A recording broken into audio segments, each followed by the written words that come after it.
Pernyataan polisi melalui Kombes Pol Budi Herdi Susianto saat menjabat Kapolres Metro Jakarta Selatan mengungkapkan Baradae sebagai jago tembak akhirnya tak sesuai fakta di lapangan.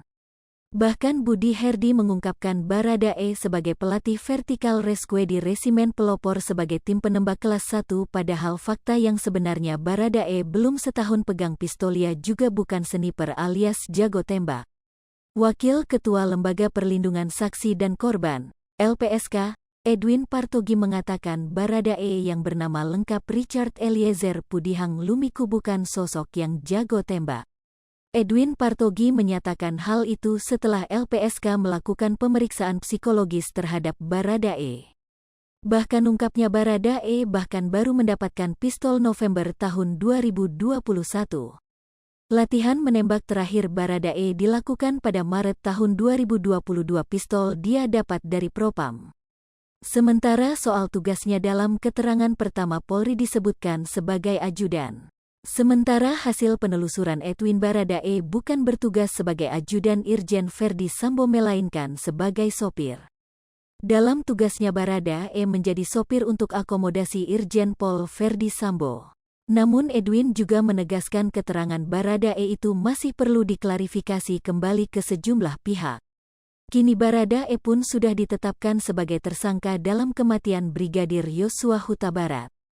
Seiring dengan penetapan tersangka itu tim khusus yang dibentuk Kapolri terlihat berlari kencang dalam beberapa hari terakhir. Kapolri Jenderal Pol Listio Sigit Prabowo bahkan mencopot 3 jenderal dari jabatannya dan ditempatkan sebagai Pati Yanma Polri. Ketiganya adalah Irjen Pol Ferdi Sambo, Brigjen Pol Hendra Kurniawan dan Brigjen Pol Beni Ali. Mutasi dilakukan seiring pengusutan kasus meninggalnya Brigadir Yosua Huta Barat yang kini sedang disidik tim khusus yang dibentuk Kapolri. Komjen Pol Purn Susno Duaji menanggapi positif langkah Kapolri Listio Sigit Prabowo ini. Menurutnya, Mi sama dengan 0.2S lebih besar dari kebijakan ini akan membantu untuk mengungkap kematian Brigadir J menjadi lebih terang. Kemudian, ucapnya, tidak menutup kemungkinan di antara 25 anggota Polri yang kini diperiksa akan mendapatkan sanksi lanjutan. Bila terkait profesi akan dikenakan kode etik profesi, kalau mengarah pada pidana, misalnya mempersulit jalannya penyidikan, bisa kena pidana, terangnya.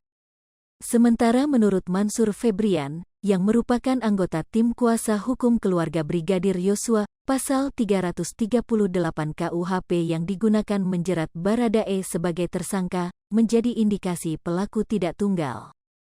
Pihak keluarga tidak yakin yang melakukan pembunuhan ini hanya sendiri, kata Febrian. Soal pemeriksaan 25 anggota Polri, dia mengatakan, pihaknya mengapresiasinya, dan menunggu hasil pemeriksaan tersebut.